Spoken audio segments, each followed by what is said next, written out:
We are now 8 months into this pandemic, and our Rebound Indiana initiative here at WRTV is looking at how consumer habits, your habits, have shifted. Yeah, Raphael, and that's forcing our local small businesses to pivot so they can meet those needs. Today with Indiana Grown, we're looking at how small agritourism destinations are adapting in order to survive.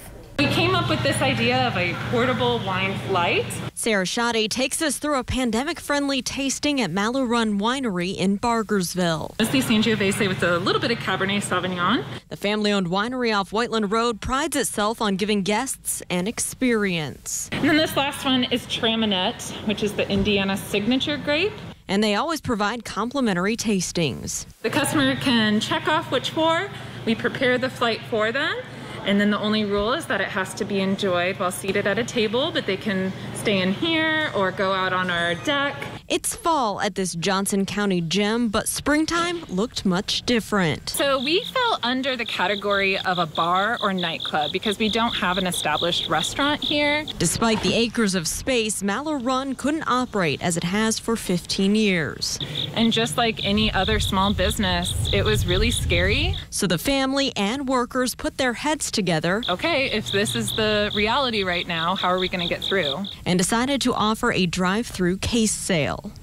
And so on that first weekend of the shutdown, this driveway was packed with cars wrapping all the way around down to Whiteland Road with people supporting this local business.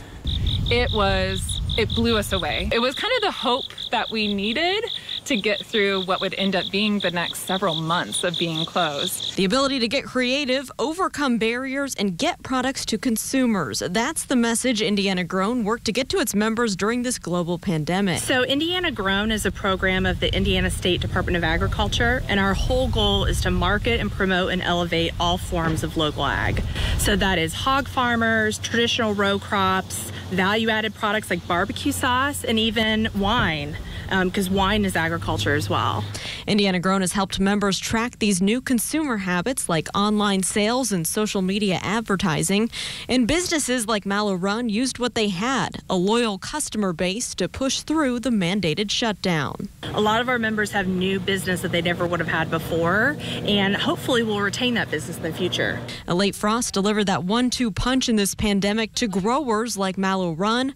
But just as Mother Nature heals herself, the winery hopes to rebound for future events. As long as conditions are okay, the vineyard will come alive again in seasons to come. We just have to be patient. We're on nature's time, not our time. And for more information on how Mallow Run is adapting to the pandemic, plus a look at Indiana Grown's local wine trail through the state, you can just go to WRTV.com/rebound. And we continue our coverage tomorrow with how a small farm shifted their entire business model in the early months of the pandemic. That's tomorrow on Good Morning Indiana at 6 a.m.